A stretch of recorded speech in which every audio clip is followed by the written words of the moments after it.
melakukan tindakan-tindakan yang menjadikan akal dan agamanya kurang. Seharusnya dia tidak melakukan itu. Kalau akalnya lengkap, nggak mungkin dia. Berapa banyak laki-laki yang korupsi karena wanita?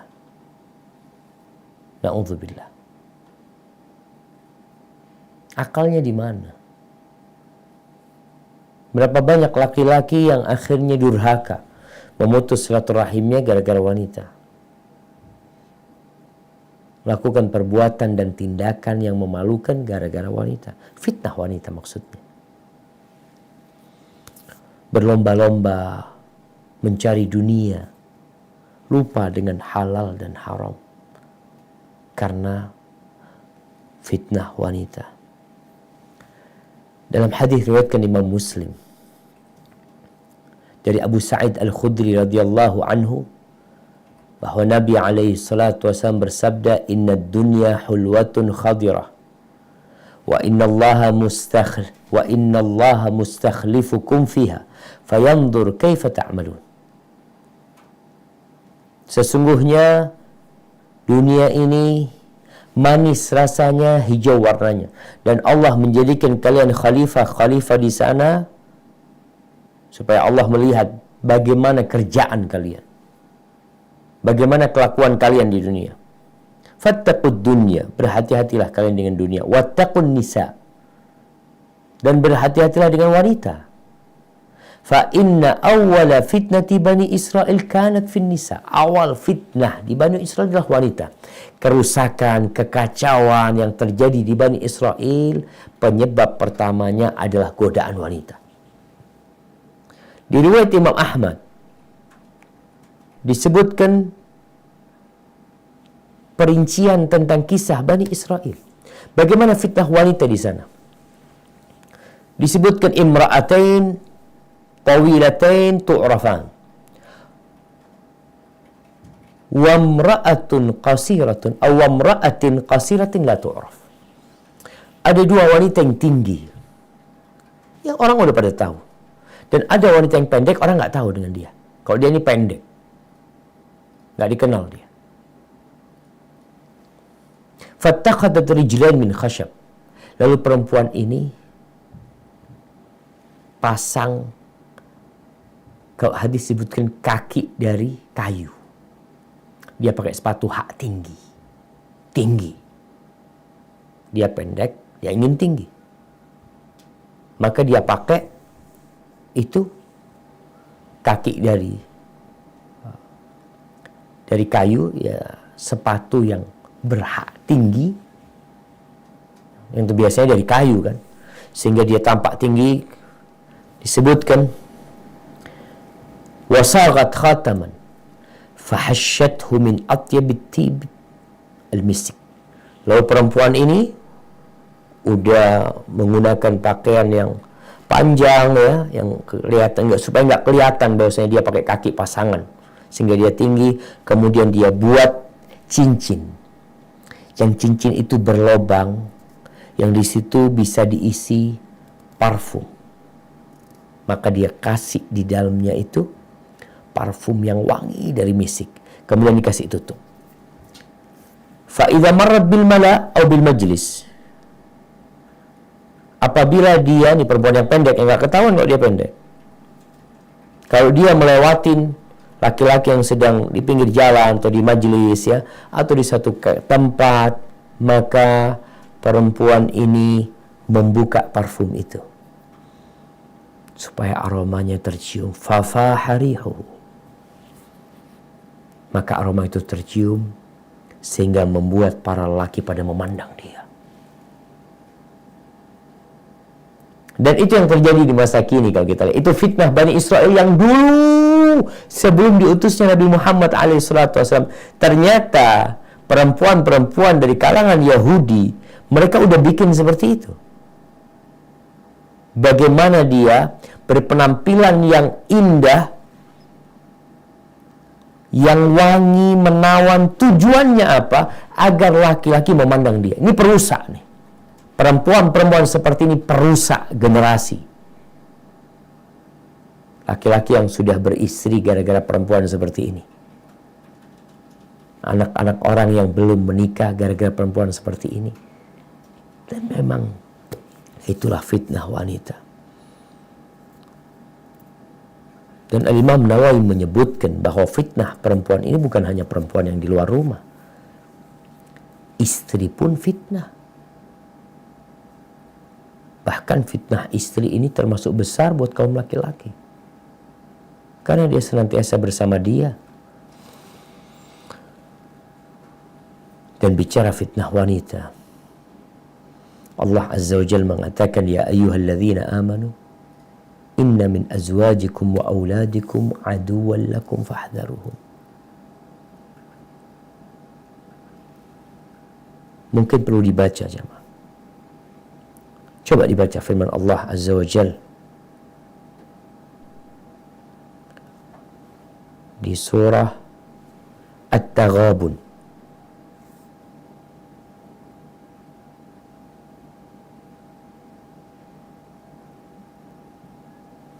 ayat 14.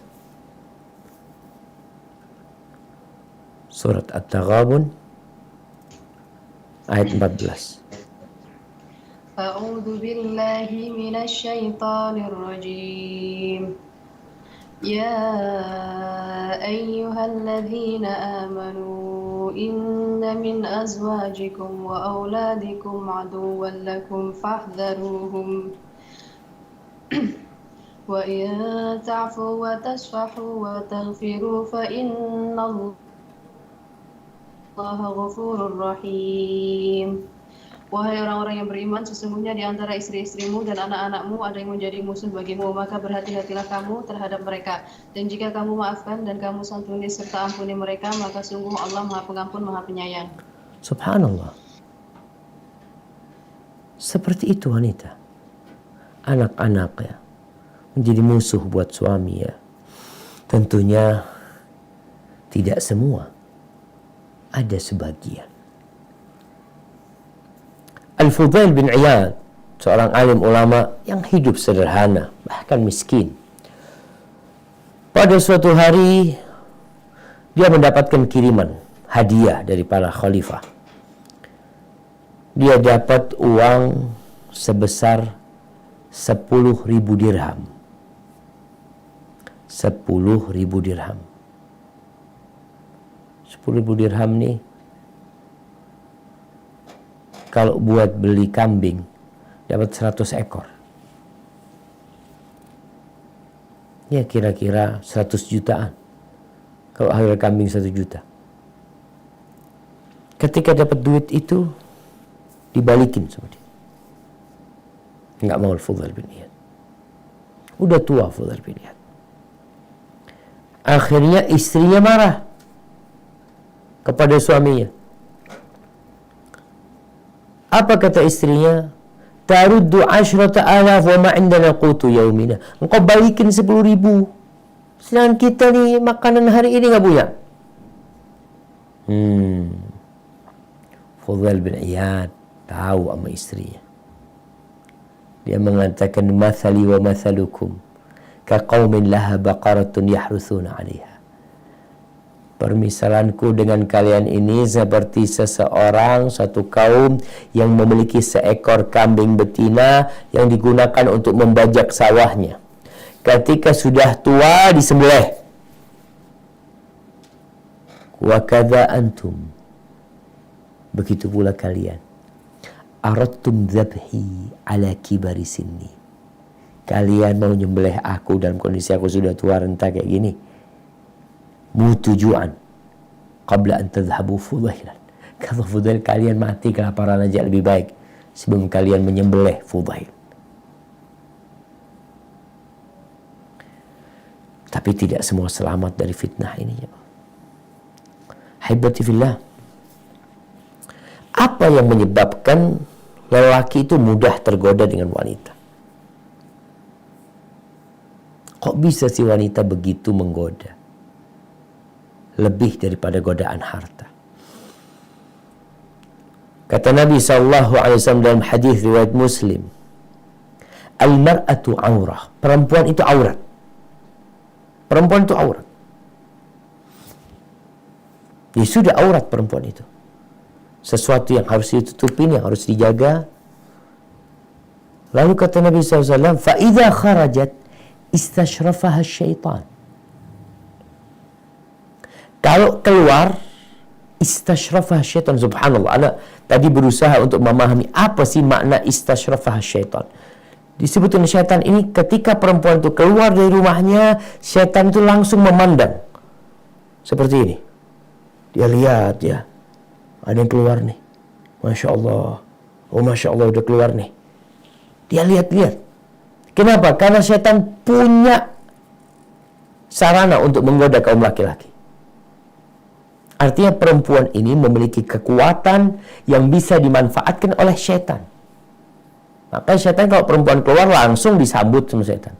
Dia akan godain laki-laki dengan wanita ini. Karena dia memiliki sesuatu yang tidak dimiliki oleh syaitan.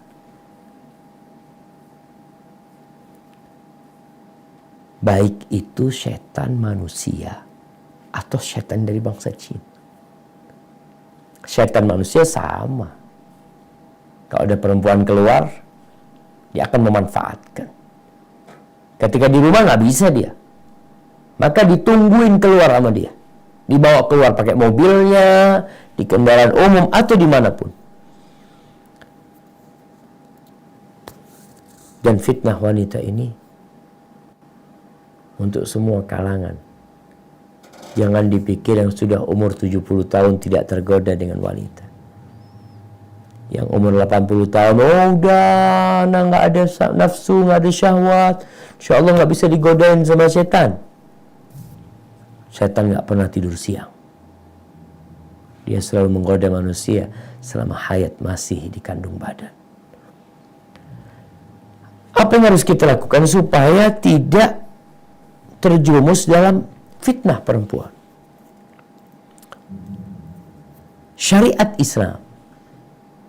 Nih kalau ada orang yang masih fobi dengan kalimat syariat Islam, kau tuh nggak tahu bahwasanya Allah menurunkan syariat ini lebih indah dari semua aturan yang dibuat oleh manusia.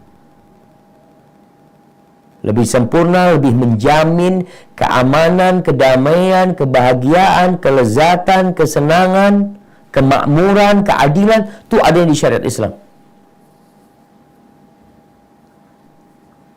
Kenapa ada yang menentang? Karena nggak tahu.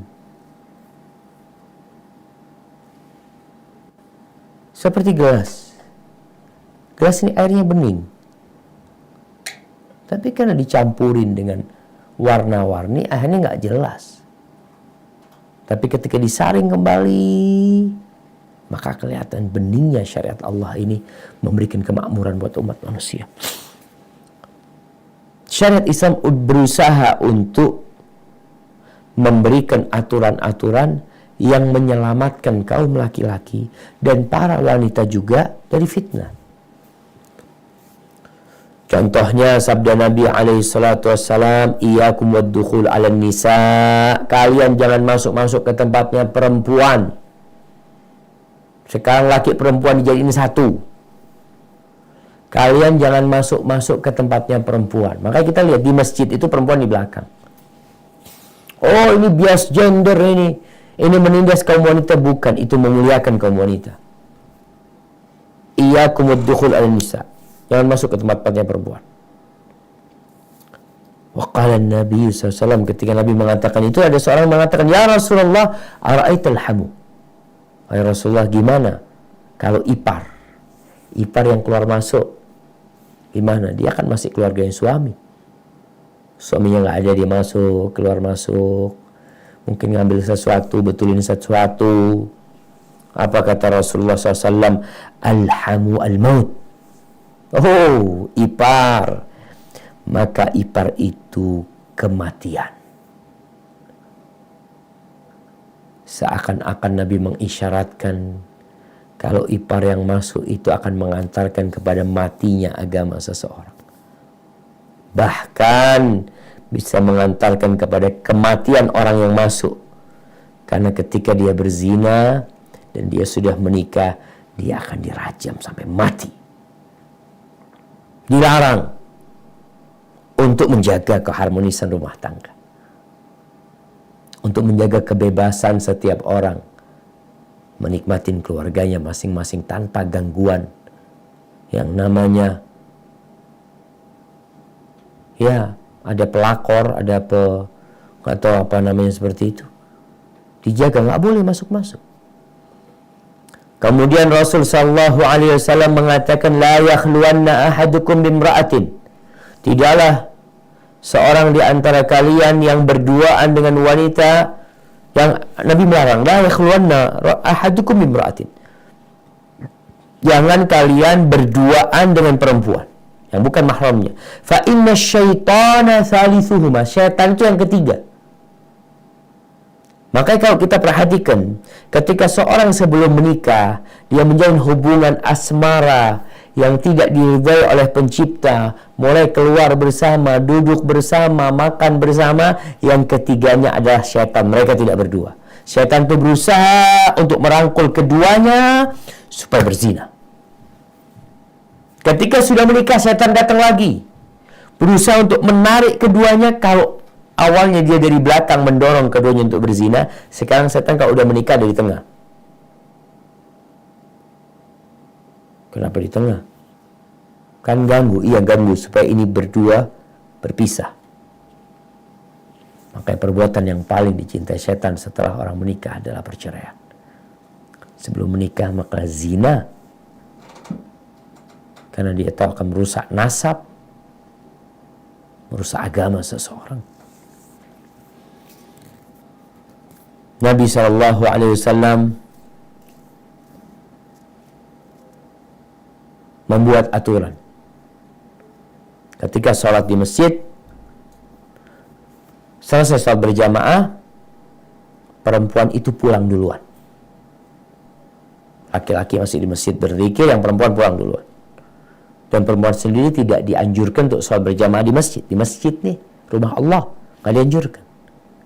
Kalau mereka sholat, yang laki berzikir, perempuan pulang duluan, supaya tidak terjadi campur baur nantinya ketika keluar masjid. Kemudian suatu hari Rasulullah SAW melihat di jalan ini perempuan sama laki jalan berpapasan ya, yang kadang-kadang mungkin tersenggol pundaknya, badannya tersenggol. Apa kata Nabi SAW? Istakhirna fa innahu laysa lakunna an tuhaqqiqna at-tariq alaikunna bihafatit tariq. Kalian tolong ke samping, kata Nabi SAW. Kalian jangan jalan di tengah. Yang perempuan jalannya ke samping, yang laki di tengah. Sampai diatur seperti itu, jemaah. Demi menjaga agar dunia ini tetap dirahmati Allah Azza wa Jalla. Karena rusaknya Bani Israel, banyaknya terjadi perzinaan, pembunuhan, anak-anak hasil zina yang bermunculan karena perempuan. Maka Nabi SAW sebagai penghulu yang sayang dengan umatnya, beliau berusaha yang perempuan jalannya ke samping ya, jangan di tengah. Sampai perempuan itu kadang-kala di masa Nabi SAW kalau jalan di samping itu bajunya nempel ke tembok, dari menjaganya diri mereka. Kalau sekarang laki perempuan jalan bareng, na'udzubillah, berenang bareng.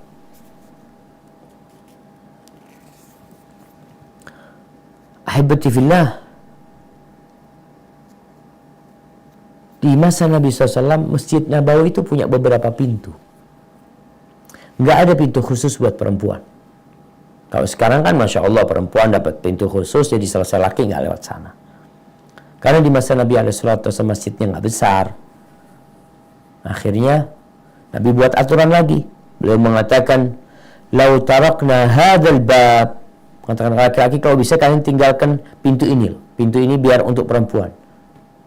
Dan sampai sekarang pintu ini disebut babun nisa di Masjid Nabawi, bab perempuan. Dulu tempat masuknya perempuan, sekarang tinggal namanya doang. Karena masjidnya semakin meluas sehingga perempuan ditempatkan di tempat belakang. Ibnu Umar ketika mendengar Nabi SAW mengatakan itu, maka beliau nggak pernah masuk lewat pintu itu. Walaupun nggak ada perempuan, beliau nggak lewat pintu itu. Udah, pintu itu kata Nabi SAW, kalau kita tinggalkan lebih baik. Maka ditinggalkan Abdullah bin Umar. Untuk apa? Untuk menjaga diri. Aisyah radhiyallahu taala anha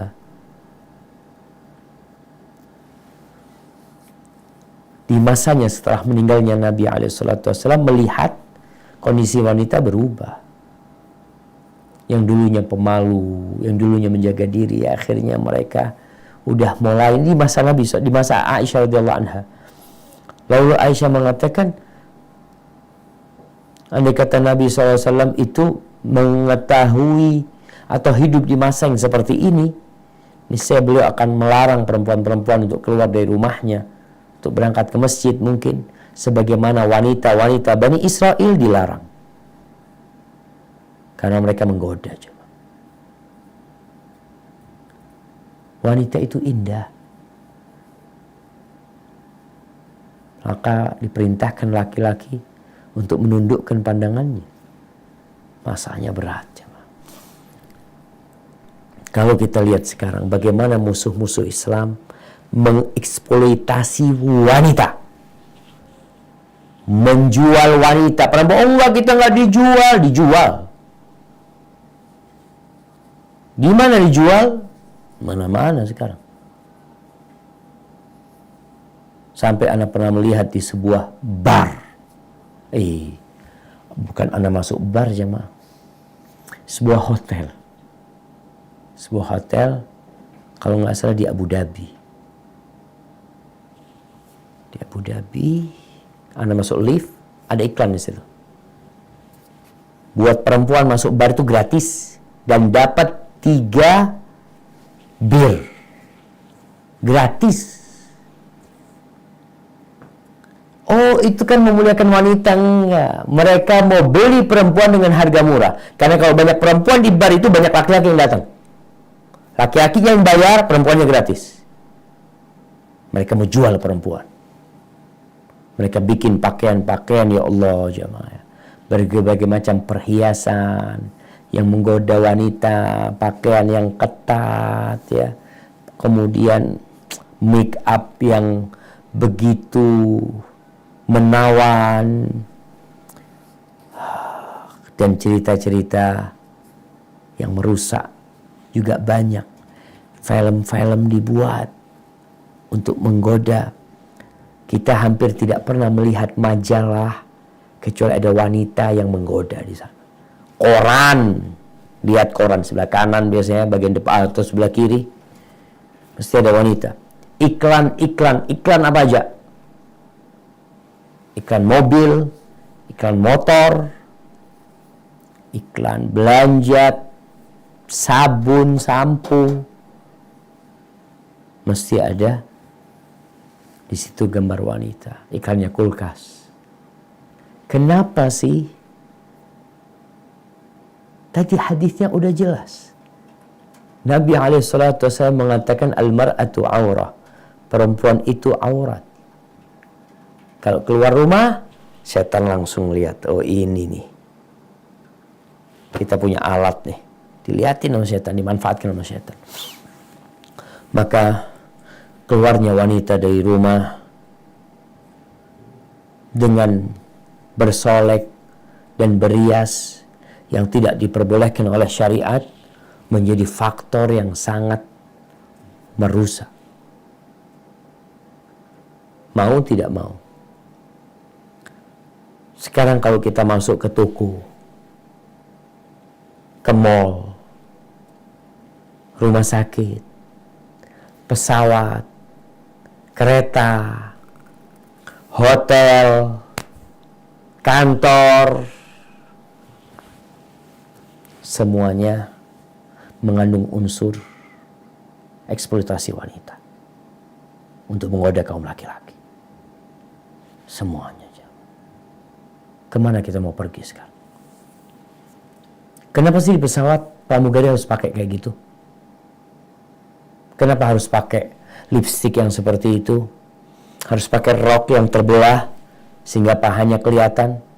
Harus pakai baju dress mungkin yang sebagian dadanya kelihatan? Kenapa sih? Ya supaya menarik. Berarti kau jual perempuan? Enggak dijual perempuannya. Dilelang. Ini sesuatu yang perlu kita pikirkan bersama. Karena ketika perzinaan merajalela,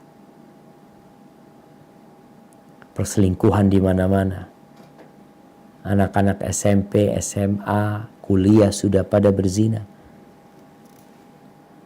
maka tinggal nunggu azab Allah Subhanahu wa taala ketika kita membiarkan perempuan ini terjadi. Allah di surat An-Nur ayat 31 mengatakan wala yubdina zinatahunna, perempuan itu jangan menampakkan perhiasan-perhiasan mereka. Ini kata Allah, ini bukan nampakkan perhiasan, seauratnya dia buka.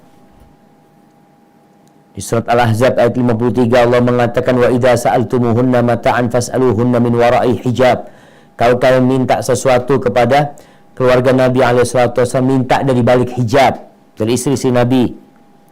Allah mengatakan di surat Al-Ahzab ayat 32 fala takhda'na bil qaul, kalau ngomong tolong ngomong jangan dilemah lembutkan. Kenapa? Fayatma alladhi fi qalbihi marad wa qulna qawlan karima, maka nanti akan merasa tamak.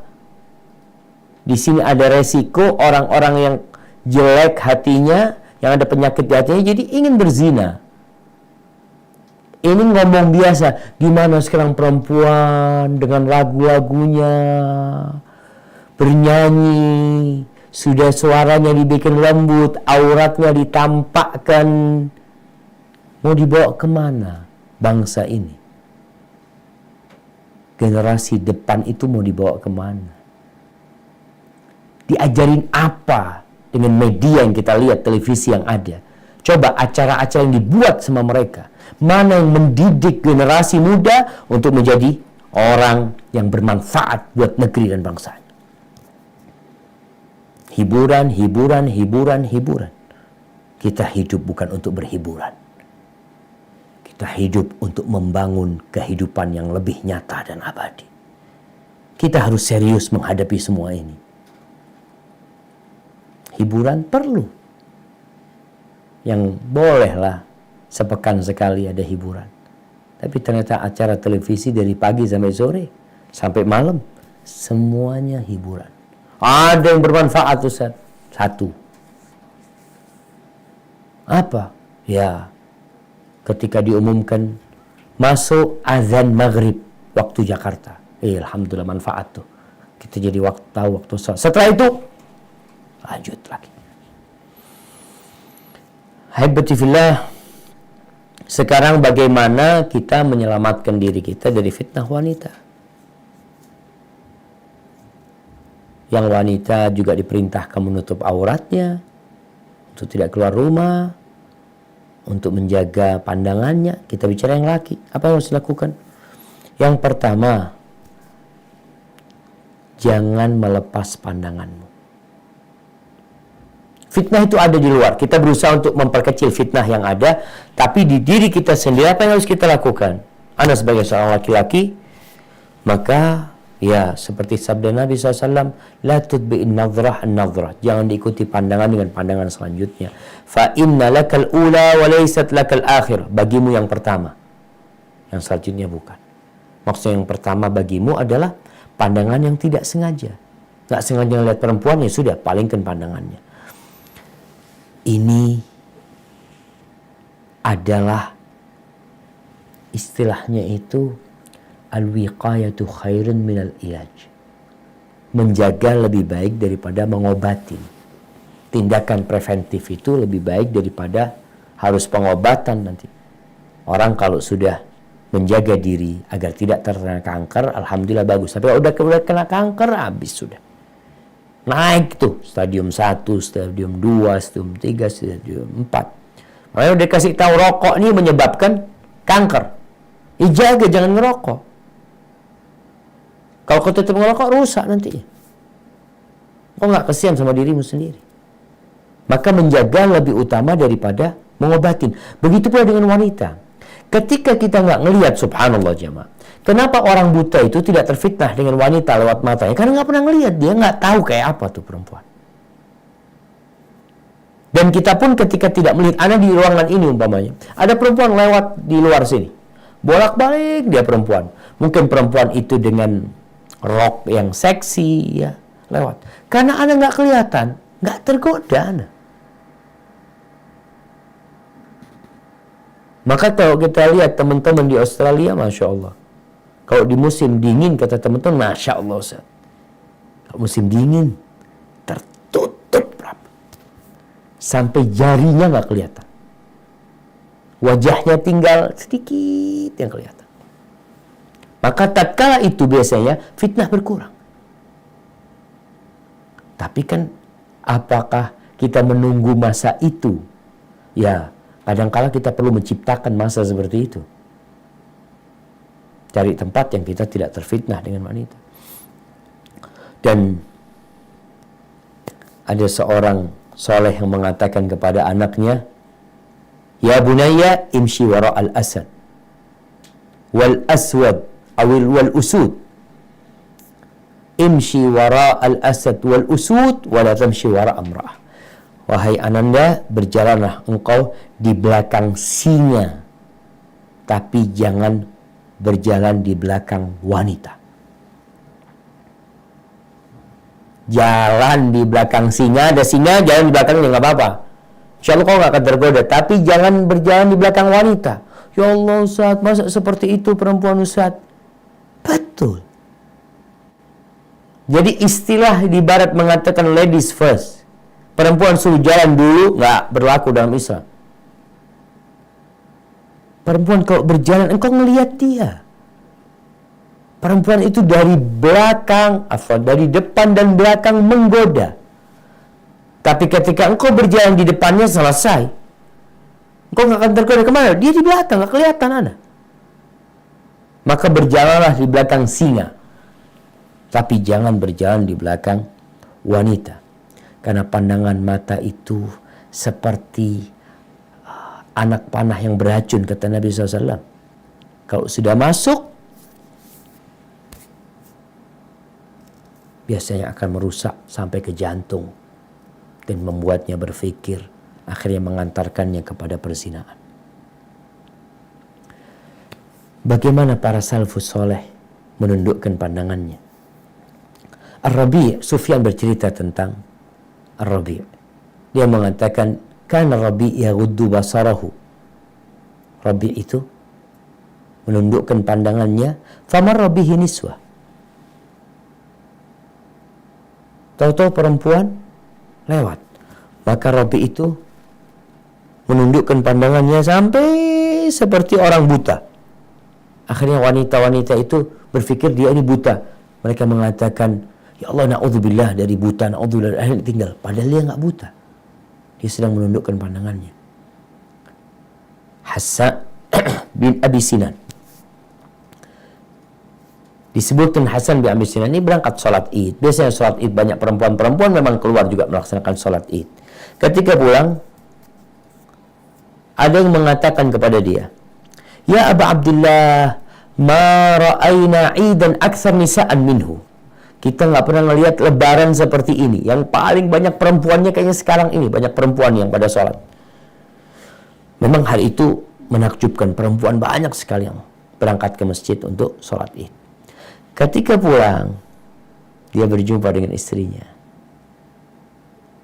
Lalu perempuan itu mengatakan, Kam min imra'atin hasanatin qad nadhartal yawm. Berapa banyak wanita cantik hari ini yang kamu lihatnya. Diam, Hasan nggak jawab. Perempuan ini kadang-kadang nggak perlu dijawab. Kalau nggak nanti ribut. Diam, terus ngomong kayak gitu. Insya Allah bisa cuci mata kalau hari ini. Banyak perempuan-perempuan yang bening-bening yang kau lihat. Akhirnya Rabi nggak kuat sama istrinya mengatakan, Qala waihaki, ma nadartu illa fi ibhami mundu kharajtu min indiki hatta raja'tu ilaiki. Waihaki, kau tahu, sejak aku keluar dari rumah sampai pulang ke sini, aku tidak melihat kecuali kepada jari jempolku ini. Artinya dia menundukkan pandangannya melihat kepada jarinya. Karena jamaah, kalau sudah memandang, jadi penyakit akhirnya. Kemudian cara yang kedua, apabila seorang lelaki melihat sesuatu yang menakjubkan, pulang ke rumahnya. Pulang ke rumahnya.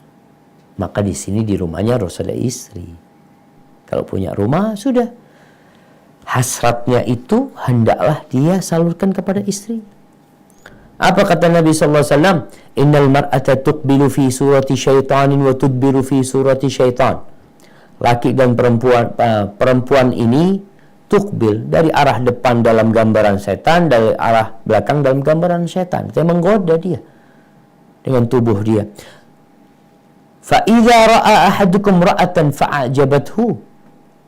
Kalau seseorang di antara kalian melihat perempuan yang membangkitkan hasratnya, falyati ahlahu, hendaklah pulang ke keluarganya, ke istrinya, karena itu akan fa inna dzalika yaruddu ma fi nafsi.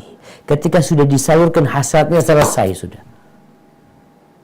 Itu kalau lihat pandang, kalau melihat langsung pulang. Tapi kadang-kadang di rumah nggak ada istrinya, istrinya sibuk masak, suaminya pulang, mau ngapain ke sini? Kalau ngelihat suaminya pulang tidak di waktu biasanya, ada perlunya dia. Lihat suaminya pulang, langsung siap-siap pakai parfumnya. Ya musuh, ahlan wasahlan bang, fadl bang, pengen minum apa? Kalau dia pulang tidak di waktunya pulang, biasanya ada sesuatu. Gimana yang belum menikah? Yang belum menikah ya sabar, sholat, puasa, insya Allah itu akan meredam syahwatnya. Yang ketiga, jangan datang ke tempat-tempat fitnah, tempat-tempat banyak perempuan.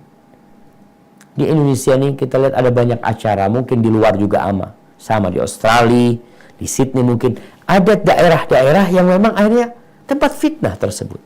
Banyak perempuan yang tidak berhijab, banyak perempuan yang pakai pakaian yang mini. Kadang-kala di mall, kadang-kala di pinggir pantai, kadang-kala ada acara Car Free Day mungkin. Di beberapa tempat ada tempat senam ya, perempuan dengan pakaian yang ketat, dia goyang-goyang ke sana. Jangan datang ke tempat itu. Karena ada pemuda yang kata, Ustaz, ana udah puasa sunnah Ustaz, tapi kok fitnah godaan syahwatnya belum mati. Datang ke tempat itu masalahnya. Maka hindari tempat-tempat fitnah itu, pergi, menjauh. Insya Allah kau akan selamat. Kemudian yang keempat, kalau ada perempuan yang godain, hendaklah laki-laki ini tidak menoleh. Jangan menoleh. Jangan digubris, jangan diladenin. Kadangkala via handphone ngobrol dulu ya, ini laki-laki kadangkala nggak usah dia curhat ini itu macam-macam. Kalau sudah mulai menjurus ke sesuatu yang kayaknya nggak bagus, matikan handphonenya, blokir nomornya, selesai. Insya Allah kau selamat. Jurej, ketika ada wanita yang datang menggoda dia, tinggal sama jurej. Nggak dihawil, nggak diladenin, dan alhamdulillah itu menyebabkan Juret selamat dari godaan perempuan tersebut.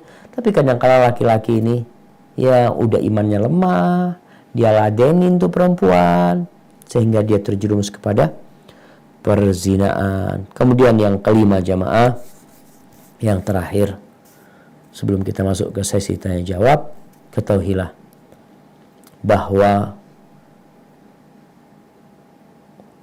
zina mata itu akhirnya nanti kepada zina yang benaran, yang menyebabkan pelakunya akan terlaknat, yang menyebabkan pelakunya akan dihukum dengan hukuman yang menjijikkan, dilemparin batu sampai mati. Itu azab di dunia. Sedangkan azab di akhirat, bagaimana Rasulullah SAW menjelaskan bahwasanya laki-laki perempuan itu akan dibakar dalam tungku, dalam kondisi telanjang dibakar, ketika panas mereka naik ke atas tapi nggak bisa keluar. Terus masuk, turun lagi, naik lagi ke atas, nggak bisa keluar. Dan na'udzubillah, orang yang berzina sekali, kalau nggak segera bertobat, balik lagi dia berzina. Mungkin kau mengatakan, enggak, insya Allah aku udah tobat. Biasanya ada panggilan-panggilan untuk mengulangi zina itu. Maka seorang itu berpikir bahwasanya dosa zina ini adalah dosa yang besar. Laki-laki yang berzina di luar rumahnya, na'udzubillah, Mungkin istrinya dizinain orang di rumahnya gratis. Engkau merusak orang, engkau berzina dengan anaknya orang, dengan ibunya orang, dan bisa jadi ibumu, anakmu, adikmu Allah tidak akan jaga. Ihfadillah yahfadka. Kau jaga Allah, Allah akan menjagamu. Dan balasan itu sesuai dengan amalan yang dilakukan. Kalau kita tidak godain anak orang, kita jagain anaknya orang, insya Allah anak kita akan dijaga sama Allah Azza wa Jalla. Hadza wallahu a'lam bishawab. Itu yang bisa kita kaji pada kesempatan kali ini. Kita akan buka sesi pertanyaan yang agak panjang. Kami persilahkan kepada teman-teman yang sudah siap di sana. Fadhal.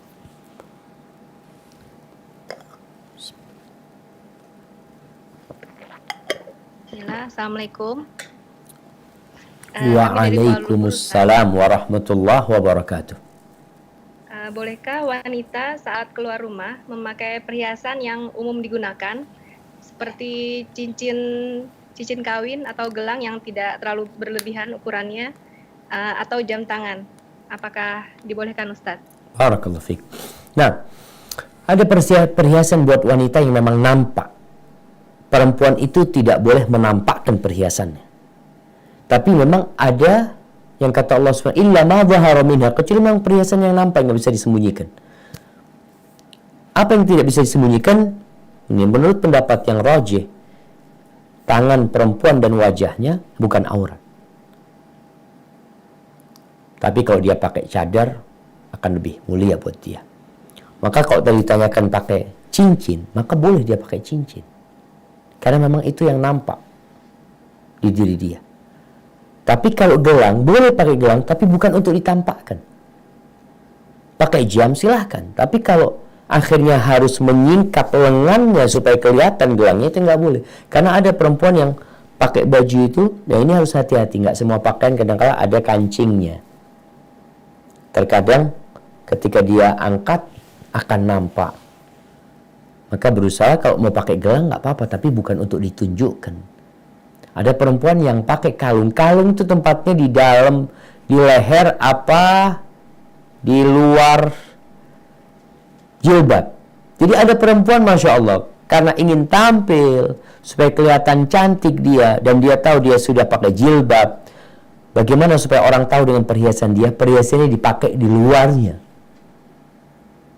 Padahal Allah kata, la yubdina zinatahunna illa ma dhahara minha. Subhanallah jemaah. Dulu di masa Nabi SAW itu, perempuan itu pakai khal-khal. Khal-khal itu gelang rantai yang ada di kaki. Tertutup mereka, tapi mereka ingin orang lain tahu kalau dia punya itu. Dia kadang-kadang pukul ketika berjalan itu supaya berbunyi. Itu dilarang. Kalau sekarang memang ditaruh di luar supaya kelihatan orang. Jadi kalau tadi mau pakai jam memang untuk kebutuhan dia melihat ya. Kemudian kalau dia mau pakai gelang, yang penting gelang itu tidak nampak karena tempatnya gelang itu ada di lengan yang masih masuk aurat. Seperti itu. Hadza wallahu a'lam bishawab. Nah. Oke. Barakallahu fiik Ustaz, kami dari Brisbane. Iya, pertanyaannya mengenai hijab, memakai jilbab itu kan sebagai perlindungan terhadap wanita. Bagaimana wacana sekarang yang menganggap bahwa wanita yang memakai jilbab atau sudah tertutup pun masih diperkosa, atau anak kecil itu terjadi pelecehan seksual. Jadi istilahnya itu dibilang bahwa memakai jilbab itu pun tidak menjamin perlindungan terhadap wanita. Bagaimana menjawab syubhat yang seperti ini, Ustaz? Jazakallahu khairan.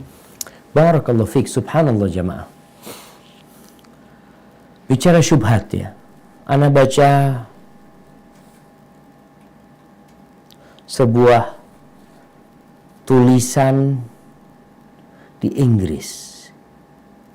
Iya, di Inggris. Di sebuah majalah atau di koran ya. Ini waktu yang lama sebenarnya. Anda lihat itu tulisan lama. Bagaimana kepolisian Inggris memberikan arahan kepada perempuan-perempuan, karena di sana banyak terjadi pemerkosaan, ya macam-macam, digodain laki-laki, maka diberi arahan di sana. Yang pertama, arahannya supaya mereka pakai baju yang tertutup, yang sopan. Ini karena mereka bukan muslim. Pakai baju yang tidak menggoda, sebutkan. Kemudian yang kedua, menghindari tempat-tempat yang sepi. Yang ketiga, kata dia, kalau ada laki yang mengikuti dia, berusaha dia untuk nyebrang jalan sana, nyebrang lagi, kelihatan kalau dia masih mengikutin, maka berarti dia mau berbuat jahat kepada perempuan ini, maka dia minta tolong kepada kepolisian, kepada pihak yang berwajib. Subhanallah, yang pertama ditulis oleh koran Inggris, arahan dari pemerintah Inggris pada waktu itu agar wanita berpakaian sopan. Jadi kalau bicara wanita tetap diperkosa walaupun pakai jilbab, ya tidak bisa kita kita bisa menjaga, berusaha. Perempuan dalam rumah diperkosa, dibunuh dalam rumah, di dalam rumahnya. Apakah kemudian nggak menjamin orang di dalam rumah itu nggak diperkosa gitu? Berarti ya udah perempuan keluar rumah aja. Perempuan dianjurkan untuk di dalam rumah. Jadi kalau tadi ada cerita bagaimana ada wanita yang pakai jilbab masih diperkosa, coba dilihat berapa persen perempuan yang pakai jilbab diperkosa. Bagaimana kejadiannya? Dia berjalan sendirian. Perempuan diperintahkan dalam Islam untuk tidak berduaan dengan laki-laki. Perempuan dianjurkan atau diperintahkan untuk tidak safar kecuali dengan mahram. Artinya syubhat yang tadi itu sebenarnya syubhat yang lebih lemah daripada rumahnya laba-laba. Karena sejatinya secara data, kalau kita bicara data lah, coba dilihatlah di mana banyak terjadi pemerkosaan. Apa penyebab terjadi pemerkosaan? Apa penyebab terjadinya pelecehan? Bercampurnya laki dengan perempuan. Sampai di Meksiko, jemaah di Meksiko, ana benar-benar heran. Sebelum Indonesia itu membuat busway itu ada bagian depan buat perempuan, bagian depan buat laki-laki. Kemudian ada gerbong-gerbong komuter itu yang untuk perempuan, yang untuk laki-laki. Sebelum Indonesia melakukan itu, di Meksiko udah dilakukan. Kenapa? Karena mereka melihat kalau bercampur laki sama perempuan, perempuan dizalimin. Dan ini ternyata Islam udah ngajarkan dari dulu. Jadi syubhat-syubhat seperti itu sebenarnya syubhat ya omong kosong yang tidak berdasarkan data, tidak berdasarkan penelitian, yang ada hanya kebencian kepada Islam. Barakallahu fikum. Na'am.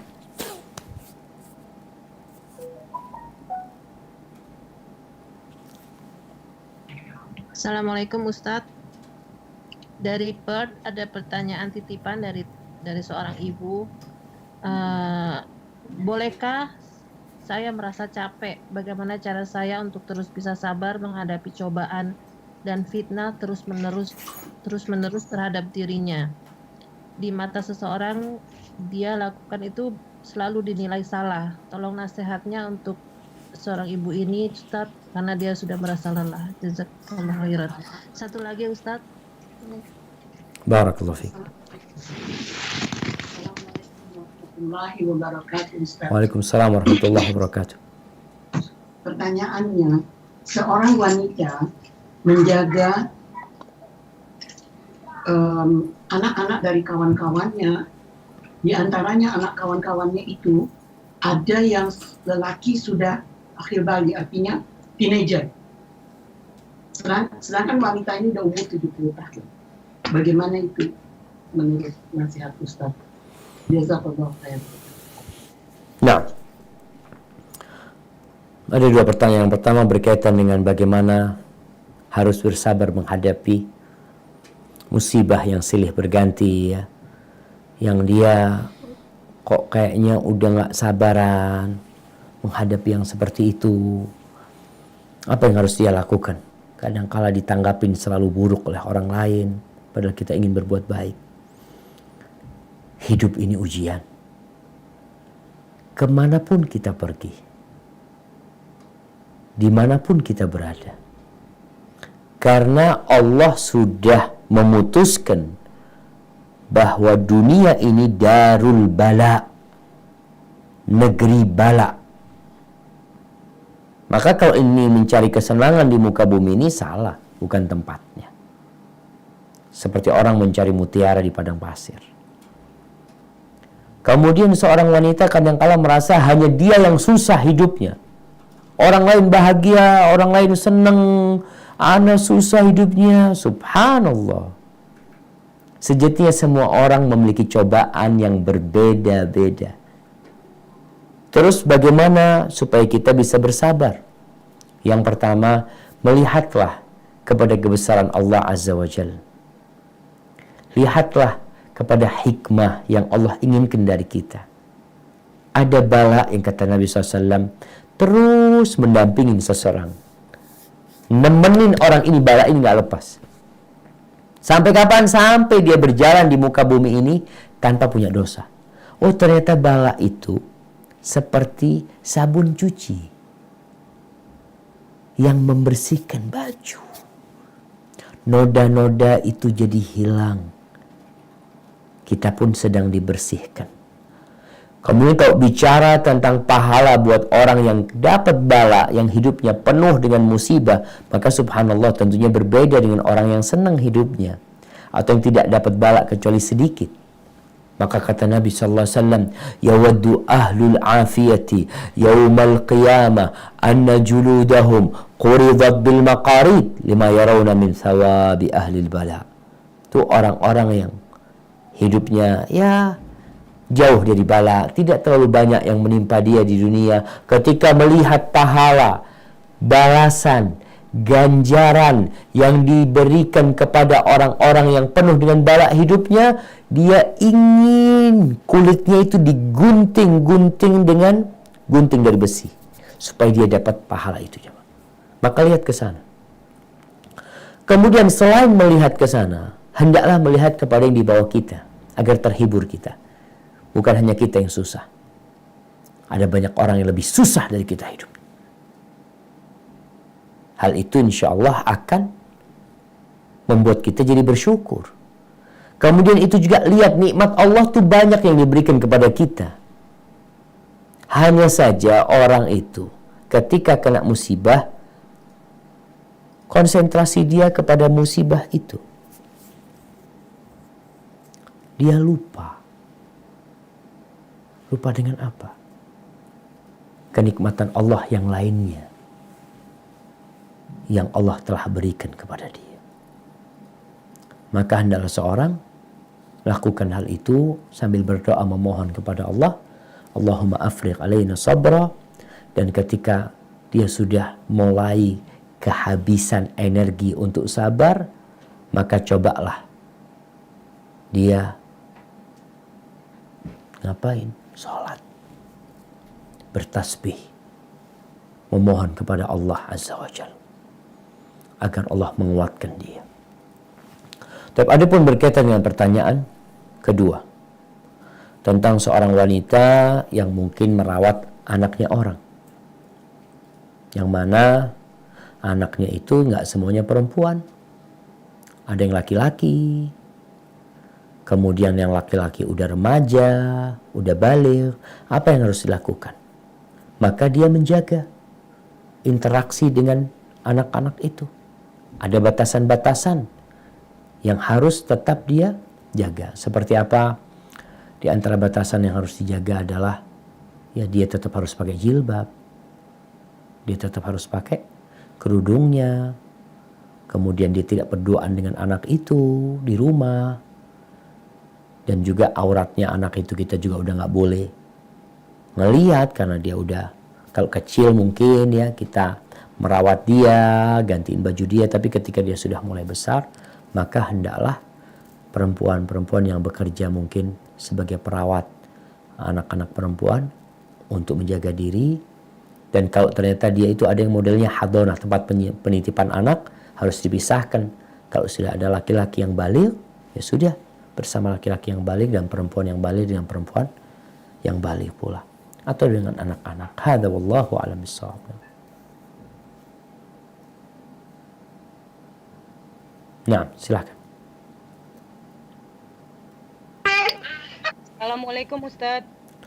Waalaikumsalam warahmatullahi wabarakatuh. Kita dari Melbourne mau punya 2 pertanyaan. Yang pertama, ada travel mengurus jamaah untuk pergi umroh. Travel ini memberikan keringanan pergi umroh dulu, terus habis itu boleh bayar bertahap Ustadz. Bagaimana menurut Ustadz? Mohon pencerahannya. Yang kedua, di Indonesia kan kita ketahui banyak yang ikut senam-senam. Terus kadang mereka pakai jilbab tapi pakai aksesoris, pakai make up. Kebetulan saya ada family yang udah cukup umur, beliau janda. Saya mau menasehatinya Ustadz agar dia tidak tersinggung. Mohon pencerahannya Ustadz, gimana caranya kita kasih nasihat untuk beliau. Jazakallah khairan. Assalamualaikum. Barakallahu fiik. Subhanallah jemaah. Nah, berkaitan dengan pertanyaan pertama, yaitu ada travel umroh yang menawarkan untuk berangkat umroh gratis, bukan gratis, bayar pulangnya. Jadi bayar secara bertahap ketika sudah pulang dari umroh. Berkaitan dengan hal ini, Allah Azza wa Jalla mengatakan, walillahi 'alan nas hajjul baiti man istata'a ilaihi sabila. Sesungguhnya Allah Azza wa Jalla memiliki sebuah kewajiban atas umat manusia untuk berkunjung ke rumahnya bagi yang mampu. Bagi yang mampu. Baik itu haji atau umrah, berkunjung ke rumah Allah ini untuk yang mampu. Yang tidak mampu nggak wajib untuk berangkat ke sana. Kalau dia mau berangkat dengan berhutang, maka ingat bahwa Rasulullah SAW berlindung dari hutang. Jangan bermudah-mudahan untuk berhutang. Ini travel sekarang yang ada dalam benak kebanyakan mereka adalah mencari keuntungan sebesar-besarnya. Mencari jamaah sebanyak-banyaknya. Dengan menawarkan tadi, mamanya bayarnya setelah pulang. Kalau engkau memiliki sesuatu yang bisa dijaminkan untuk membayar, mungkin boleh berangkat. Tapi kalau nggak ada, jangan. Karena kalau engkau mati meninggalkan hutang, orang yang mati syahid,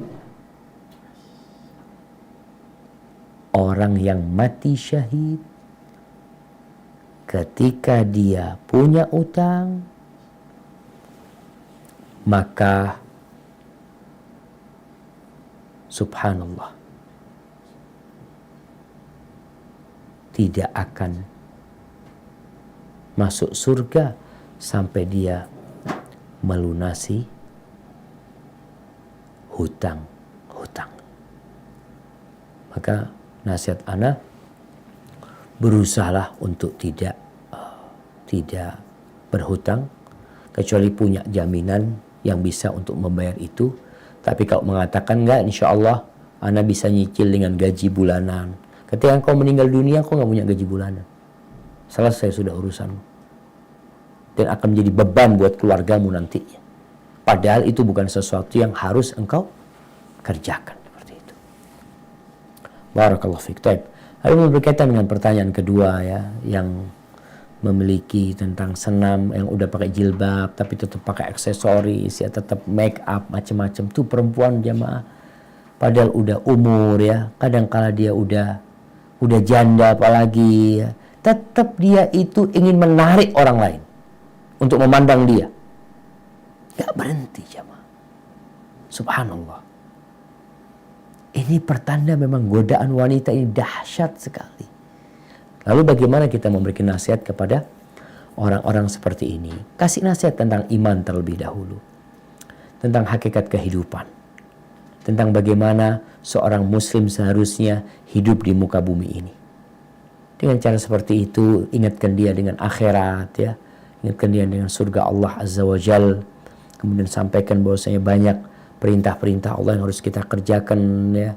Larangan-larangan yang harus kita tinggalkan. Kemudian baru berbincang tentang seorang muslimah itu seharusnya jaga diri, jangan sampai dia menjadi penyebab lelaki tergoda sama dia. Dan setan tuh senengnya di sana tadi. Ini perempuan kalau keluar rumah langsung dijaga sama setan. Tadi dilihat dari jauh, wah ini dapat dia buruan untuk memburu yang lain. Jadi sekedar buat umpan untuk berburu yang lainnya. Dan subhanallah, perempuan itu kalau dalam rumah itu hampir nggak mau bermake up. Dan Allah tanya sama yang dari mana aja. Ana mau tanya, yang dari Melbourne. Ana mau tanya dari Melbourne. Kenapa perempuan itu kok baru bermake up kalau keluar rumah?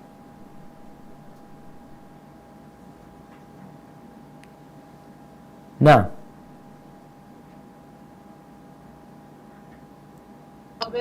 Alhamdulillah dari Melbourne kalau keluar nggak ada yang pakai make up. ya kita lihat perempuan umum, bukan Melbourne, banyak tuh perempuan.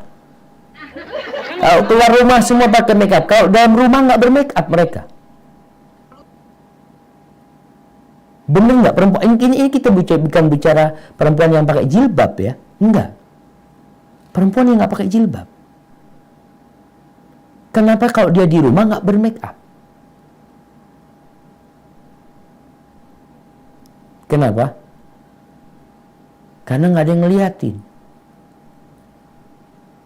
Ini pertanda memang dia menggunakan itu supaya dilihat oleh kaum laki-laki. Seperti cerita awal Bani Israel.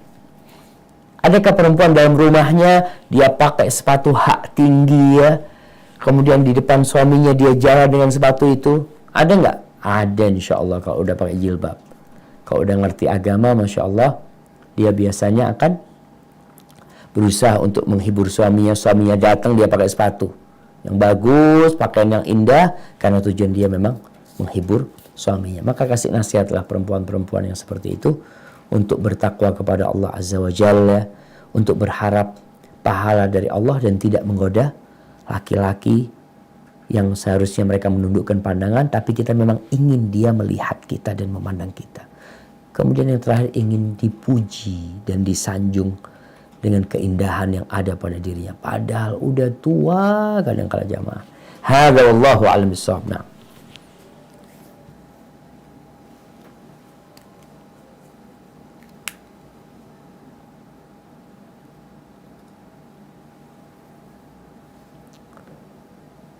Nah, silahkan.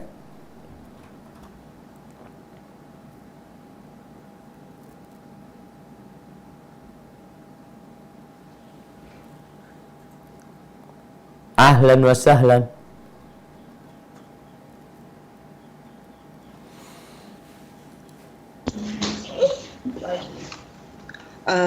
Barakallahu fiik Ustaz, saya membacakan pertanyaan dari Canberra. Siap. Yang pertama, bagaimana hukumnya bersalaman dengan kakak ipar maupun keponakan laki-laki yang berbeda jauh umurnya dan kakak ipar itu sudah kita anggap sebagai kakak atau bapak sendiri, sedangkan keponakan laki-laki dari suami sudah kita anggap sebagai adik sendiri. Yang kedua, satu-satu aja biar nggak lupa Ustaz. Mengenai hal yang sedang viral saat ini mengenai disertasi seorang doktor Universitas Islam tentang halalnya zina jika di tempat tertutup dan haram jika di tempat terbuka. Gimana? Afwan? Yang kedua?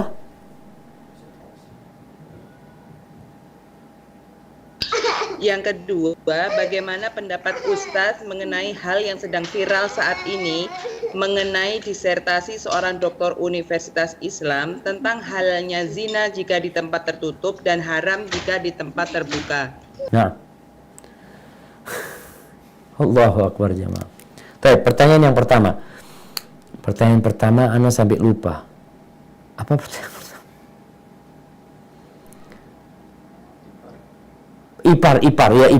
Pertanyaan pertama tentang ipar. Jamaah, berkaitan dengan menganggap yang bukan mahram jadi mahram, tetap nggak bisa. Yang bukan mahram tetap bukan mahram. Oh, kita sudah anggap sebagai saudara sendiri. Memang ada sesama sepupu nih, karena dia itu hidup bareng ya, bertetanggaan sampai besar, kayaknya udah seperti kakak beradik, itu tidak menjadikan mereka kakak beradik.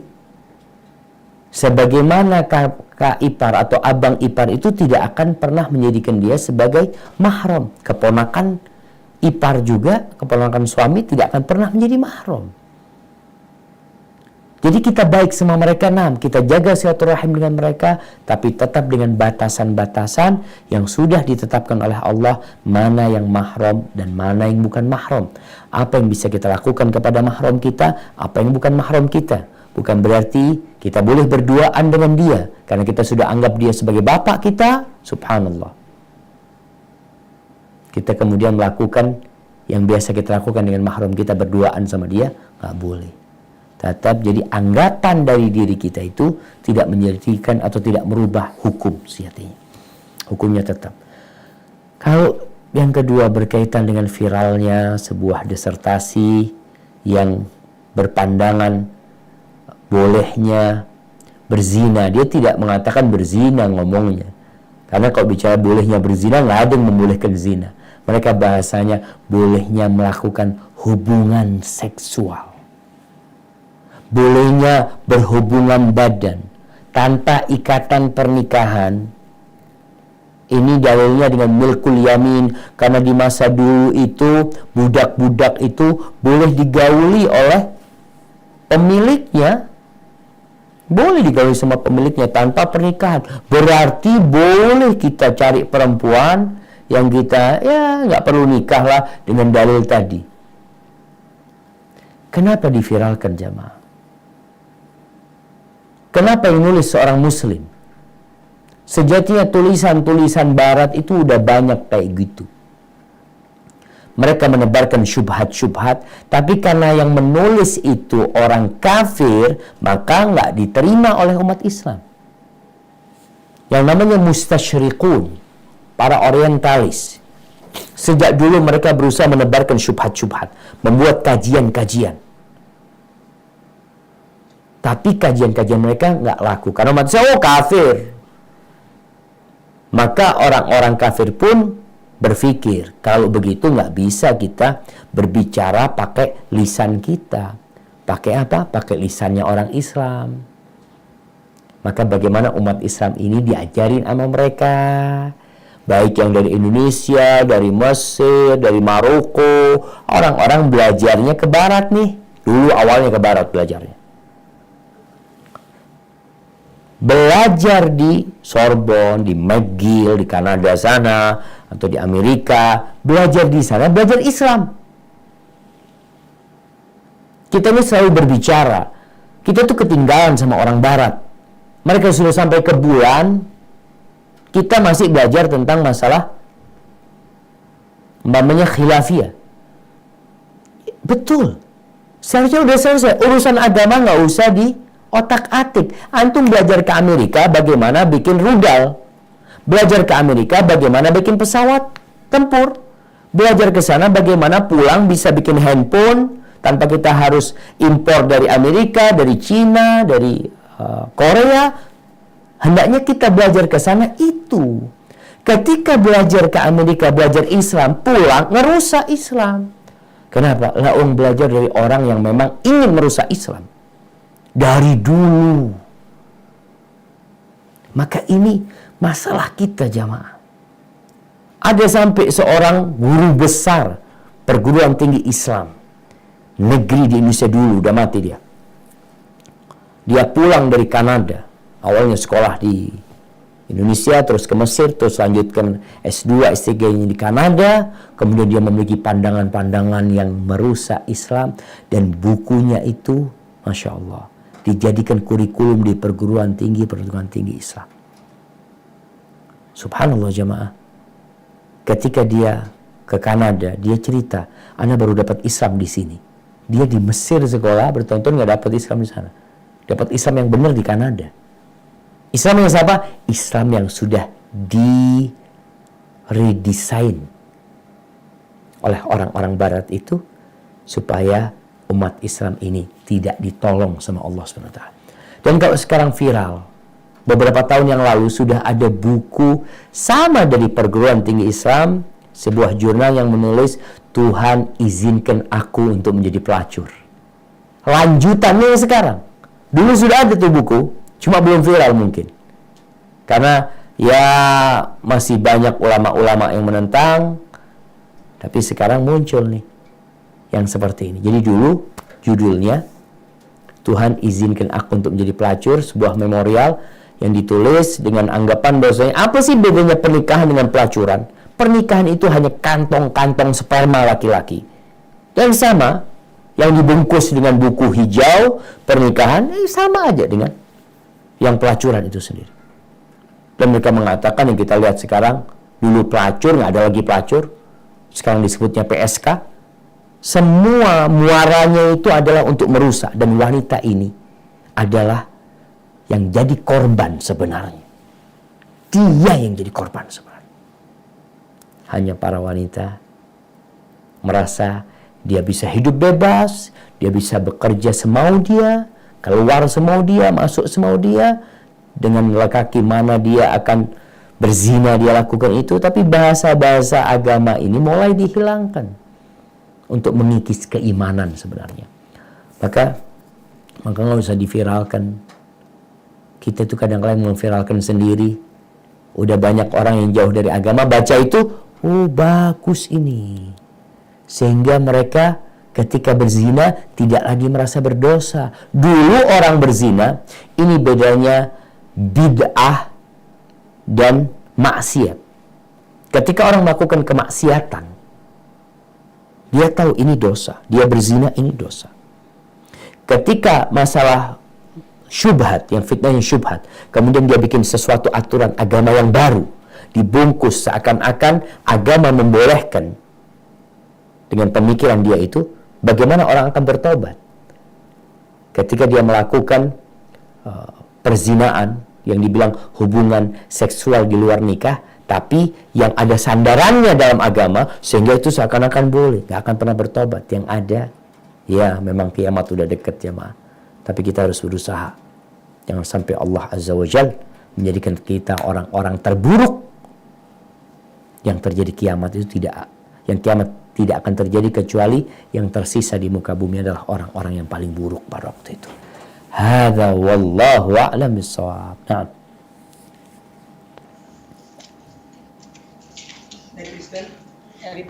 Dari Brisbane Ustadz. Assalamualaikum warahmatullahi wabarakatuh. Waalaikumsalam warahmatullahi wabarakatuh. Ya, saya mau bertanya bagaimana batasan antara misalnya kita udah punya anak laki-laki yang teenager, apakah boleh misalnya di rumah itu kita berpakaian seksi gitu Ustaz? Mungkin dengan alasan kalau misalnya di Australia kan di luar tuh banyak yang berpakaian seksi, jadi biar anak laki-laki kita ini nggak kaget gitu loh, jadi udah terbiasa. Apakah boleh seperti itu? Dia terbiasa. Maksudnya jadi nggak kaget melihat karena di rumah kan misalnya dia udah melihat misalnya mungkin ibunya misalnya berpakaian seksi, itu apakah boleh seperti itu? Nah, barakallahu fikum. Maksudnya seksi yang bukan terlalu seksi, maksudnya masih udah ini, maksudnya masih dalam batasan, cuman dengan maksud seperti itu Ustaz. Iya. Yang kedua Ustaz. Assalamualaikum warahmatullahi wabarakatuh. Waalaikumsalam warahmatullahi wabarakatuh.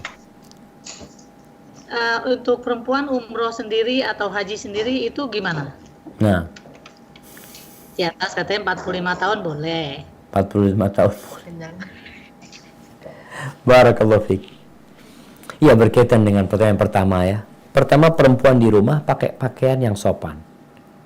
Pakaian yang sopan. Artinya kalau dia pakai pakaian seksi yang bisa menimbulkan hasrat, itu nggak boleh.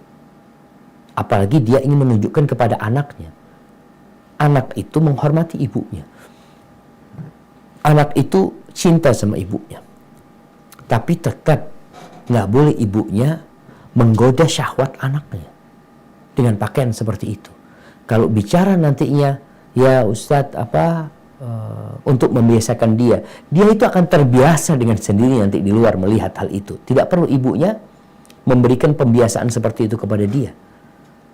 Tapi ibu pakai pakaian seksi. Artinya kalau pakaian yang sopan ya, pakaian yang mungkin dia pakai rok, pakai baju yang sopan di depan suaminya, nggak ada masalah. Anaknya yang penting tadi jangan sampai menimbulkan syahwat ketika berpakaian di depan mahram-mahramnya, tetap dengan pakaian yang sopan. Adapun anaknya nanti di luar, kita kasih penjelasan.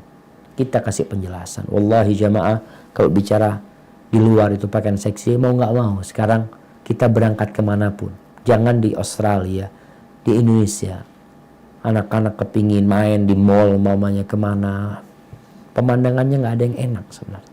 Maka kita benar-benar harus mendidik anak kita dengan keimanan. Dengan cara apa? Kita katakan ketika melihat sesuatu yang menggoda, tundukkan pandanganmu. Seperti itu. Hadza wallahu a'lam bishawab. Kalau sesama perempuan sama perempuan, ya tetaplah pakaian yang sopan ya, tapi tidak sampai pakaian seksi yang tidak sampai menggoda lah, tetap sopan lah. Karena kadang-kala perempuan sama perempuan lagi ada pernikahan ya, dia pakai gaun malam yang bagus seperti, tapi jangan sampai menimbulkan syahwat. Karena LGBT sekarang ini na'udzubillah udah tersebar di mana-mana.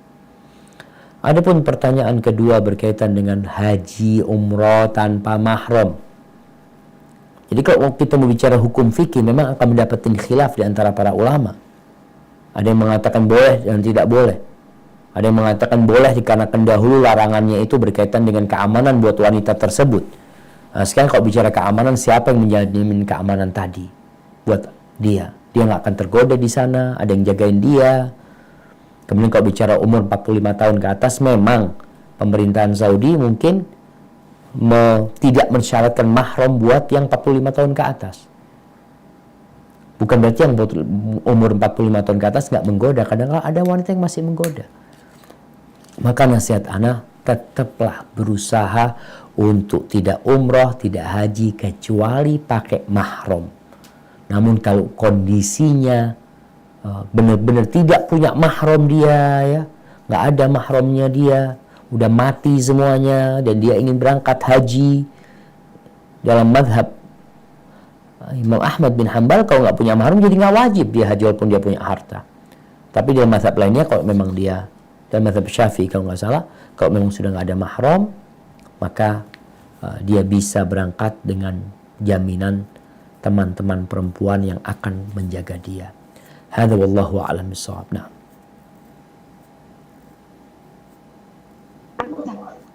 Assalamualaikum Ustaz. Waalaikumsalam warahmatullah. Mau tanya Ustaz, kalau kita ikut arisan tapi terus dapat pertama, uangnya ini misalnya lumayan gitu ya Ustaz jumlahnya.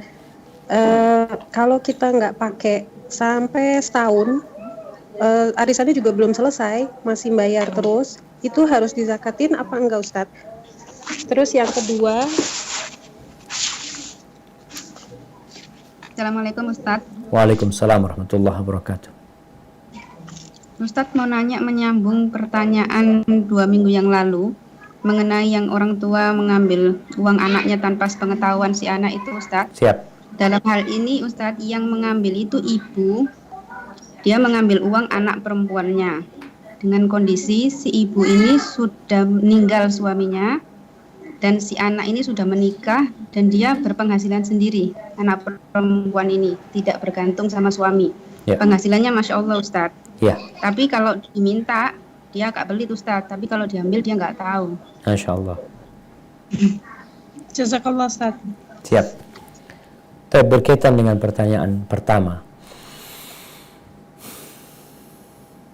Apalagi pertanyaan pertama? Arisan. Arisan. Ketika kita punya uang yang mengedap dan masuk ke nisabnya, sedangkan kita punya utang, yang utang itu belum jatuh tempohnya, apakah ini ada zakatnya? Ada zakatnya. Dia keluarkan zakatnya. Kecuali dia kalau nggak kepingin keluar zakatnya, bayarin tuh utangnya. Arisan itu umpamanya. Kalau anti mama anak punya uang banyak, saya nggak kepake. Sedangkan anak punya utang arisan ini, umpamanya dapat duit 100 juta. 100 juta. Utangnya sama 100 juta nantinya. Karena uangnya orang juga ini. Dia yang sudah dia dapat itu dia harus bayar tiap bulan 10 juta umpamanya. Maka kalau dia ingin selamat, lebih baik dia bayarin tuh. Anak udah lunas arisan anak. Jadi dia nggak punya duit. Tapi kalau uang itu mengendap di tempat dia dan dia nggak pakai sampai nisabnya, ketika di akhir tahun maka dia keluarkan zakatnya. Jadi berkaitan dengan utang kita ke orang, apakah dipotong utang kita sama orang jemaah. Umpamanya Anda punya uang 100 juta. Anda punya uang 100 juta, Anda punya utang rumah nih, nyicil. Rumah ini masih sisa 300 juta. Memang nyicilnya sampai 10 tahun. Apakah Anda nggak wajib zakat? Wajib zakat. Pendapat yang lebih kuat wajib zakat. Karena memang ketika itu engkau punya uang itu. Kecuali uang itu kau bayarkan, kau nggak punya uang. Tapi kalau masih ada pada dirimu dan engkau tidak melunasi utangmu, maka hendaklah mengeluarkan zakatnya. Adapun menyambung pertanyaan yang lalu, jelas sekali pertanyaannya. Ibu ini ngambil harta anak perempuannya yang punya penghasilan sendiri, bukan mengambil harta suami putrinya. Ketika dia memang memerlukan uang tersebut, maka dia ambil dengan cara yang baik. Hudzi bil ma'ruf. Ambil dengan cara yang baik. Untuk kebutuhan. Bukan untuk berfoya-foya, bukan untuk bermegah-megahan. Insya Allah tidak masalah dia mengambil harta putrinya yang itu memang milik putrinya sendiri, bukan milik suaminya. Kemudian sang ibu mengambil dengan cara yang baik. Karena seorang anak punya kewajiban berbakti kepada orang tuanya. Ya, berbakti sama orang tuanya itu salah satunya dengan harta. Kecuali perempuan ini nggak punya harta, Anda nggak punya harta, Ustaz, harta itu harta milik suami. Maka ketika itu nggak boleh ibunya ngambil harta suaminya akhirnya. Hadza wallahu a'lam bissawab. Nah. Dari Perth, Ustaz. Assalamualaikum warahmatullahi wabarakatuh, Ustaz. Waalaikumsalam warahmatullahi wabarakatuh. Pembahasan yang soal hutang tadi, Ustaz, misalnya saya punya hutang, lalu saya sakit, terus saya sudah mengucapkan sama suami saya akan melunasi hutang saya kepada seseorang. Suami saya udah tahu bahwa saya punya hutang sama seseorang, tapi suami saya belum tahu orang itu siapa. Tapi saya udah niat untuk bayar hutang itu sebelum saya misalnya meninggal duluan, umpamanya begitu, Ustaz. Tapi saya udah ada niat untuk bayar. Bagaimana, Ustaz, kembali ke soal hutang yang tadi Ustaz jelaskan? Gimana?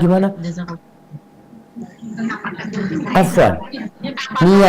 Niatnya baru mau mati baru niat. Sebelumnya nggak niat mau bayar.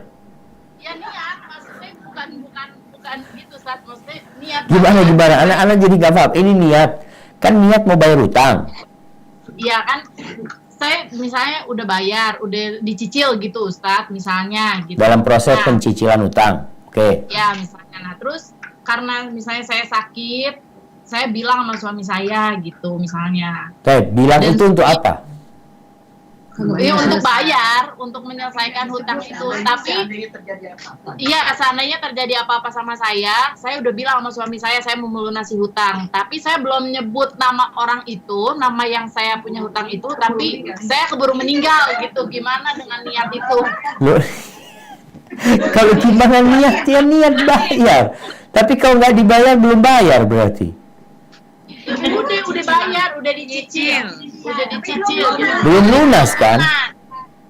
Iya, berarti kalau belum lunas mati meninggalkan hutang. Iya, nah suami saya tuh mau lanjutin pelunasannya itu, tapi suami saya nggak tahu orangnya siapa gitu. Oke. Jadi masalahnya anti minta suami melanjutkan pembayaran itu. Nah, tapi suami nggak tahu. Maka di sini karena nggak disebutkan namanya. Maka di sini tugas keluarga. Penting keluarga ini ketika keluarganya meninggal dunia, hendaklah dia menanyakan kepada teman-temannya ya. Kalau abah Anda punya utang, kalau ibu Anda punya utang, atau kalau hal Anda punya utang, tolong datang ke Anda akan lunasin insyaallah. Seperti itu. Jadi kalau umpamanya akhirnya tidak terlunasi utangnya, apakah anti tetap dosa? Tetap menanggung itu. Makanya pentingnya mencatat hutang. Karena niat saja, insya Allah jemaah, kalau orang niat, semoga Allah mudahkan. Tapi bukan berarti dia telah melunasi hutangnya. Dan bagi orang yang telah menghutangi orang lain, kemudian orang itu meninggal dunia, dan dia tahu ahli warisnya, maka seharusnya dia ngasih tahu ahli warisnya. Kenapa? Karena sebelum pembagian waris itu, Allah Azza wa Jalla menyuruhnya untuk dikeluarkan dalam pembayaran hutang dan wasiat. Kemudian gimana kalau pemilik uang ini nggak ngasih tahu? Enggak lah, anak akan tagih di akhirat. Nggak boleh engkau. Engkau dosa juga. Karena tuh keluarganya nggak tahu. Dan engkau ingat. Dan keluarganya mau bagi warisan sedang menunggu. Mungkin abah punya utang. Ditunggu-tunggu engkau nggak datang. Dengan alasan mau nagih di akhirat. Ya enggak. Dan ini juga membuat kita lebih berhati-hati tentang utang agar ditulis wasiat. Kalau engkau punya utang, tadi tulis wasiat. Ana punya utang sama fulan, sama fulan, sama fulan ya. Sebelum membagi warisan, tolong ini dilunasin. Hadza wallahu a'lam bishawab. Pertanyaan terakhir.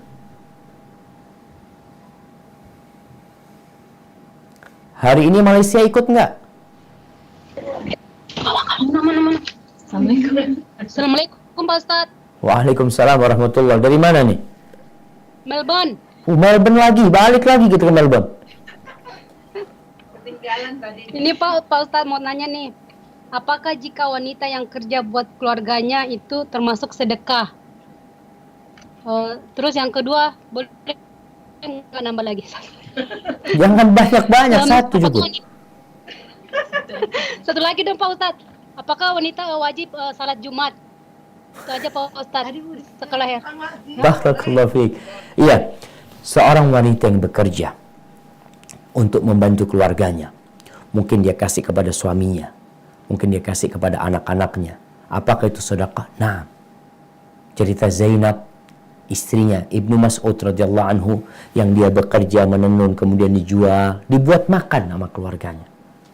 Ketika dia tanya sama Nabi SAW, Nabi mengatakan alaihi salatu wasallam, yang kau berikan kepada suami dan anak-anakmu itu adalah sedekah. Tinggal bagaimana kita niat baik jamaah dalam bekerja ini, bukan untuk memperkaya diri, bukan untuk sombong-sombongan, bukan untuk memperbanyak harta, tapi untuk memenuhi kebutuhan kita. Adapun wanita tentang Jumat, maka nggak wajib dia sholat Jumat. Tapi kalau dia ikut sholat Jumat, maka gugur sholat duhur dia. Menurut pendapat yang lebih kuat, cukup dia sholat Jumat menggantikan sholat zuhur dia. Hadza wallahu a'lam bishawab. Assalamualaikum Ustadz dari Kuala Lumpur. Waalaikumsalam warahmatullahi wabarakatuh. Masya Allah, terakhir Kuala Lumpur ini. Tadi pertama sudah Ustadz. Oh, sudah pertama. Nah, tafadhali. Bagaimana sebaiknya untuk anak perempuan kita, apakah lebih baik sekolah di sekolah umum yang dekat dengan rumah orang tuanya, atau sebaiknya sekolah di pesantren yang lokasinya jauh dari rumah, di mana orang tuanya tidak bisa rutin menjenguknya? Dan sebaiknya umur berapa kalau misalnya lebih baik sekolah di pesantren? Nah, barakallahu fiik. Ya subhanallah jamaah, berkaitan dengan sekolah ini, ana berharap semua yang mendengar suara ana ini, dimanapun kau berada, ana ingin di setiap kota itu ada sekolah khusus putri, bukan pesantren. Ana keingin setiap kota ada sekolah khusus putri, SMP dan SMA, khusus putri. Kenapa? Karena masalahnya banyak orang-orang yang berat untuk menyekolahkan anaknya di pesantren. Tapi dia takut untuk menyekolahkan putrinya di SMP atau SMA umum. Karena bercampur laki perempuan. Dan sudah banyak kejadian perzinaan-perzinaan di sana. Karena memang mereka berada di lingkungan yang memudahkan untuk berzina. Orang tua takut. Banyak orang-orang itu yang seperti itu. Apa solusinya? Ya kita yang harus berpikir. Dan insya Allah ya, ana pernah sampaikan bahwasanya di Jakarta itu ada sekolah Kanisius milik orang-orang Katolik dari sejak dulu tahun 30 Masehi, itu khusus laki-laki saja. Khusus laki-laki saja. Dan ada sekolah-sekolah Katolik yang khusus perempuan saja, bukan pesantren, sekolah khusus perempuan. Maka harapan anak kita, umat Islam, memiliki di setiap kota itu solusi untuk kebaikan umat ini, kebaikan negeri ini dan bangsa ini, sekolah khusus perempuan. Karena ada orang yang nggak mau masuk anaknya pesantren karena jauh mungkin, karena susah untuk berjumpa dengan anaknya. Maka nasihat anak, kalau tadi ada sekolah perempuan dan insya Allah lingkungannya baik, silahkan sekolah di situ, nggak harus ke pesantren. Tapi kalau tidak mendapatkan lingkungan yang baik, maka solusinya pesantren. Terus kapan dimasukkan ke pesantren? Anak itu mulai lulus SD biasanya sudah bisa mandiri. Ini umum. Anak kalau sudah lulus SD biasanya sudah bisa mandiri. Tapi ada yang nggak umum. Ada yang masih belum bisa berpisah sama orang tuanya. Biasanya setelah lulus SMP. Itu nggak banyak yang kayak gitu. Tapi rata-rata biasanya lulus SD itu sudah siap. Kalau sebelum SD janganlah karena terlalu kecil. Hadza wallahu a'lam bishawab. Itu yang bisa saya sampaikan. Apabila benar itu dari Allah Jalla Jalaluh, kalau ada yang salah dan kurang berkenan itu dari diri anak pribadi, Allah dan Rasul yang terbebaskan dari kesalahan itu. Sampai berjumpa kembali. Wassalamualaikum warahmatullahi wabarakatuh.